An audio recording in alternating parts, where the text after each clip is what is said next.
இந்த விடயத்தை எனக்கு முதல் வேற சில பேர் பேசியிருக்காங்க. ஆனா நான் ஒருத்தர்கிட்ட இதை பத்தி கேட்டிருந்தேன். சீனியர் ரிப்போர்ட்டர் ஒருத்தங்க, என்னுடைய நண்பர் தான். ஸோ அப்போ அவங்க பார்த்ததுக்கு அப்புறம் அவங்களுடைய ஒப்பீனியனை கேட்டுட்டு அதை இன்னும் ஸ்லோ மோஷன்ல பார்த்துட்டு இதை பத்தி பேசலாம்னு தான் இருந்தேன். ஆனா எப்படி பார்த்தாலும் அதுல மாட்டுப்படுறது இந்த அருண் பிரசாத் அப்படின்ற ஒருத்தன் தான். நான் நிறைய படங்கள் பார்த்துருக்கேன், தமிழ், தெலுங்கு, மலையாளம், ஹிந்தி. அதில் நிறைய வில்லங்களை பார்த்துருக்கேன். ரியல் லைஃப்ல கூட இவ்வளவு வருடங்கள் கடந்து வந்திருக்கேன். பிடித்தவர்கள் பிடிக்காதவர்கள் என்று இருக்கு. பல பேரோட கதைகள் தெரியும். ஆனால் பல கதை புத்தகங்கள் வாசித்திருக்கேன். ஆனால் எந்த கதை புத்தகத்திலும் பார்க்காத அளவுக்கு ஒரு வில்லனா, ஒரு கொடூர ஒரு எண்ணம் உள்ள நபரா இந்த அருணை நான் பார்க்குறேன். அருண் பண்ண விடயம் ரொம்ப கேவலமா இருக்கு. அதுவும் எல்லாத்தையும் பண்ணி போட்டு என்னடா ஆச்சு எப்படி இருக்குன்னு கேட்குறீங்க பாருங்க. இந்த அமைதிப்படை அப்படின்னு ஒரு படம் இருக்குல்ல, அதில் சத்யராஜ் அவர்கள் ஒரு வில்லனா பண்ணியிருப்பார்கள். அது படமையா?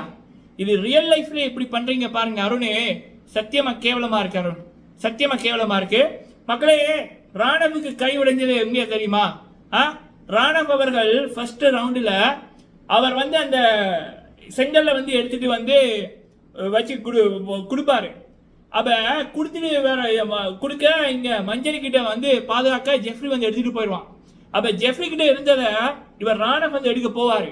போக அருண் ஒரு இந்த கையை பிடிப்பான், ஜெஃப்ரி இந்த கையை பிடிப்பான், விஷால் பின்னுக்கு கழுத்து மாதிரி பின்னுக்கு பிடிப்பான்.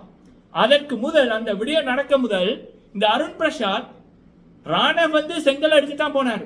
ஆனா உடனே ஒரு ட்விஸ்ட் ஒன்று பண்ணுவான். ராணவ் அடிக்க வரான்னு அவன் அடிக்கவே வரல. அடிக்க வர்றான்னு சொல்லிக்கிட்டு ராணவோட கையை பிடிப்பான். கையை பிடிச்சி இப்படி போட்டு இப்படி திருப்புவான். இப்படி திருப்பி கேட்கல. நீங்க அந்த வீடியோல பாத்தீங்கன்னா இது இப்படி வரும். அவர் இப்படி திருப்பிக்கல. ஜெஃப்ரி மட்ட கையை பிடிப்பான், பின்னுக்கு விஷால் பிடிப்பான். அது முறிப்பட்டிருக்கும். ஆனா அவனுக்கு அந்த ரெண்டு இப்படி இப்படி உடைக்கிறபடியா அவனுக்கு என்ன நடந்துச்சுன்னா அவனுக்கு தெரியல ராணவுக்கு. ஆனா நீங்க நல்லா பாத்தீங்கன்னா அருணோட முகபாவனைகளும், அருண் அந்த முகத்தை எங்கேயோ பாத்துக்கிட்டு ராணவ் அடிக்க வரான், ராணவ் அடிக்க வரான்னு இவனோட கையை போட்டு இப்படி திருப்புவான். அதுக்கப்புறம் அப்படியே அவனை விட்டுட்டு போட்டு போவான். அவனோட முகத்தை மட்டும் பாருங்க, அருணோட முகத்தை மட்டும் பாருங்க, என்ன கொடூரம் பண்ணியிருக்கான்னு. அதுக்கப்புறம் இன்னொரு செகண்ட் ரவுண்ட்ல இவருக்கு ஏலாது. இவர் ராணவுக்கு என்ன நடந்துச்சுன்னே தெரியல. இவருக்கு பொடியில ஃபுல்லா சக்தி இல்லை. இந்த விடயம் நடக்கக்குள்ள அவனுக்கு அப்படியே பிடிச்சு வச்சு கொண்டிருக்கக்குள்ள முத்து தான் சொல்வாரு, விடுக்கடா என்னடா பண்றீங்க அப்படின்னு. அதுக்கப்புறம் எல்லாரும் கலைச்சு போயிருக்கக்குள்ள இவர் இருந்துருவாரு. மஞ்சள் ஒரு முடிவெடுப்பாங்க, இந்த தடவை செங்கல் எடுக்க நான் போறேன், நீ இதை பாதுகாத்துறன்னு. அப்போ அந்த டைம் நீங்க ராணவ பாருங்க, ராணவ் உடம்புல சக்தியே இல்லை. ஏன்னா இவன் பண்ண ஒரு இதோண்டு இதுக்குள்ள முறிச்சிட்டான். அப்ப ராணவுக்கு பின்னுக்கு இந்த செங்கல்ல இவன் வேற இடத்துல எடுத்துட்டு போவாங்க. அது கூட அந்த ஆள் தெரியாம இருக்கு. அந்த அளவுக்கு அவருக்கு என்ன அவருடைய இது போச்சு. அதுக்கப்புறம் அவர் திரும்பி பார்ப்பாரு, எடுத்துட்டு போறான் ஜெஃப்ரி. உடனே ஜெஃப்ரியை போய் பிடிக்க போவாரு. ஆல்ரெடி அருண் பண்ண விடயத்தினால அவருடைய இதுல இப்படி பாதிப்பு இருக்கு. இப்படி பிடிக்கக்குள்ள ஜெஃப்ரி இப்படி திரும்பிக்கல. ஆல்ரெடி பெயினா இருந்தவர் கீழே விடுவாரு. கீழே விடைக்குள்ள மெட்ட கையில இப்படி ஊண்டுவாரு. ஊண்டைக்குள்ள ஆல்ரெடி அருண் இப்படி முடிச்சுட்டான். இவர் விலைக்குள்ள இப்படி ஒன்று நடந்துச்சு. ஸோ இதுதான் ராணவ் விடயத்துல நடந்தது. இந்த குறும்படங்கள் இப்ப சோசியல் மீடியால மக்கள் ஷேர் பண்ணி கொண்டிருக்காங்க. நானும் இது வரைக்கும் ட்விட்டர் நான் யூஸ் பண்ணல, இன்னைக்கு நான் யூஸ் பண்ண போறேன். இப்படி ஒரு கொடூரத்தை யூஸ் பண்ணவன எந்த ஷோலையுமே விட்டு வைக்கலாமா? இதற்கு முதல் பெண்களை பத்தி ஒரு தப்பான வார்த்தை பேசியிருந்தான். RAP அங்க இன்னொரு வார்த்தை வரும். பல பெண்கள் அதனால வாழ்க்கை இழந்திருக்கார்கள். அதை ஒரு நகைச்சுவை மாதிரி சொல்றான். அப்படி அந்த ஒரு விடயம் நடந்த பெண்களோட மூஞ்சிய மாதிரி இருந்துச்சுன்னு ரஞ்சித்தோட மூஞ்சியை பார்த்து சொல்றான். அதற்கு அர்ச்சனா ஸ்டாண்ட் பண்றாங்க. இன்னைக்கு ஒரு ப்ரோமோன்னு வந்துச்சு.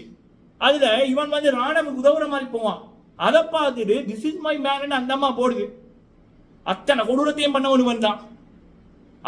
அவனை முதுகுல குத்துறது வந்தான். குத்தி போட்டு என்னடா நடந்துச்சுன்னு பண்ணது வந்தான். எவ்வளவு பெரிய அயோக்கியத்தனா! ஸோ தயவு செய்து அந்த வீடியோக்கள் அந்த விடயங்களை ராணவோட வெல் விஷயஸ் அவர்கள் ரிலேஷன் தயவு செய்து பேசுங்க. நீங்களும் பேசாட்டா ஒருத்தருமே பேச மாட்டாங்க. நான் சத்தியமா சொல்றேன், ராணா மச் பெட்டர். பல மக்கள் இந்த பிக் பாஸ் ஷோ பார்க்குற மக்கள் முத்துக்குமரன் மஞ்சரிக்கு அப்புறம் சப்போர்ட் பண்றது அப்படின்னா ஐ திங்க் அது ராணவ் தான், ஓட்டிங்லேயே தெரியுது. சரிங்களா? ஸோ எவ்வளோ ஒரு பெரிய கேவலம். இப்படி இவன் பண்ணுறான். அங்கால இந்த சௌந்தர்யா நாக்கில் நரம்பு இல்லாமல் பேசுது. சௌந்தர்யா, இது பவித்ரா, அடுத்தது வந்து அன்ஷிதா, ஜெஃப்ரி. எங்கே இருந்து இதுகளை பிடிச்சிங்க? மனுஷங்களை போட சொன்னா மிருகங்களை தூக்கி போட்டு இருக்கீங்களே. காசு இருந்தா மனிதத்தன்மை இருக்காதா? இவ்வளத்துக்கு முத்து அவர்கள் இந்த டாஸ் ஆரம்பிக்கும் முதல் அந்த டீமை வந்து பாத்தீங்கன்னா கூட 3 பேரை ஒதுக்கி வச்சிருவாங்க, 3-4 பேரை ஒதுக்கி வச்சிருவாங்க. முத்து, மஞ்சரி, ராணவ், தீபக். அதனாலதான் இந்த 2 பேரும், முத்து அவர்கள் தீபக்கும் ஒன்னா ஒரு டீமு, மஞ்சரியும் ராணவும் ஒரு டீமு. மீதி 3 டீமும் 3 பேரு. இங்கேயே தெரியுது எவ்வளவு தூரம் இவர்களை ஒதுக்கி வச்சிருக்குது இந்த கூட்டம் அப்படின்னு. சரிங்களா? ஸோ இவ்வளவு தூரம் நாங்கள் பேசுறது, ராணவோட குடும்பத்தில் இருக்கிற நீங்க, ராணவுக்கு சப்போர்ட் பண்ற நீங்க, தயவு செய்து இந்த காணொலியை பாருங்க. இந்த அருண் அப்படின்ற ஒரு நபர் இல்ல அவரை போன்ற நபர்கள் நாட்டுக்கும் உதவாது, வீட்டுக்கும் உதவாது. சரிங்களா? ஸோ அப்போ அந்த இந்த கேமோட ஃபர்ஸ்ட் ஸ்டேஜ்ல இந்த அருண் வந்து இப்படி இப்படி பிடிச்சி இப்படி வச்சு பண்ணிக்குள்ள ஒரு டைம் பண்ணிடுவான், உடைச்சிருவான். அப்ப முத்து தான் வந்து என்னடா பண்றீங்கன்னா விட்டுட்டு போனவன், இல்லைன்னா இன்னும் டேமேஜ் வந்திருக்கும். சரிங்களா? இதெல்லாம் ரொம்ப தப்பான ஒரு விடயம். தயவு செய்து இப்ப நாங்க குரல் கொடுக்கிற மாதிரி ராணவுக்கு வேண்டப்பட்ட நீங்க குரலை கொடுங்க. மக்கள் செல்வன் அவர்களுக்கு டேக் பண்ணி இதை பேச சொல்லுங்க. இப்ப நான் ஏன் உங்களை சொல்றேன்னா, எங்களை விட உங்களுக்கு கொஞ்சம் ஒரு 2-3 ஸ்டெப் மேல போய் பண்ண முடியுமில்ல. ஏன்னா உங்க வீட்டுல இருக்கிறவனுக்கு அங்க இருக்கிற ஒருத்தனை வந்து துரோகம் பண்றாருங்கல்ல. ஒரு உதாரணம் ஒன்று சொல்றேன். போன சீசன் 7ல இந்த நிக்ஷன் அப்படின்றவரு இன்னும் ஒரு பொண்ணோட வந்து சுத்தி கொண்டு தெரிஞ்சார்ல. அப்ப அந்த பொண்ணோட வீட்டார்கள் வந்து இந்த நிக்ஷனால எங்களுக்கு இப்படி கொடுமை நடக்குது, மானம் போகுது, அது போகுதுன்னு சொல்லி சில விடயங்கள் வந்து பண்ணார்கள். சரிங்களா? அப்படி நீங்க ராணவோட ரிலேஷன்ஸோ வெல்விஷஸோ இந்த அருண் என்ன இப்படி என்னோட பையனோட வாழ்க்கைய, என்னோட அண்ணனோட வாழ்க்கைய, அப்படி யாராவது சொந்தங்களோ தெரிஞ்ச என்னோட நண்பனோட வாழ்க்கைய இப்படி பண்ணியிருக்கான், இப்படியான நபரை எப்படி நீங்க ஒழுங்க வச்சிருக்கலாம்ன்ற மாதிரி சோசியல் மீடியால கேளுங்க, பேசுங்க, இன்டர்வியூ கொடுங்க, ஏதாவது பண்ணுங்கய்யா. சரிங்களா? பார்க்க கஷ்டமா இருக்கு, சில பேருக்கு பயமா இருக்குது. இது பிக் பாஸ்ல இந்த அருண் அப்படின்றவன் எண்ணத்துல பண்றான். அவன் போடுற சட்டையே ஒரு 20,000-30,000.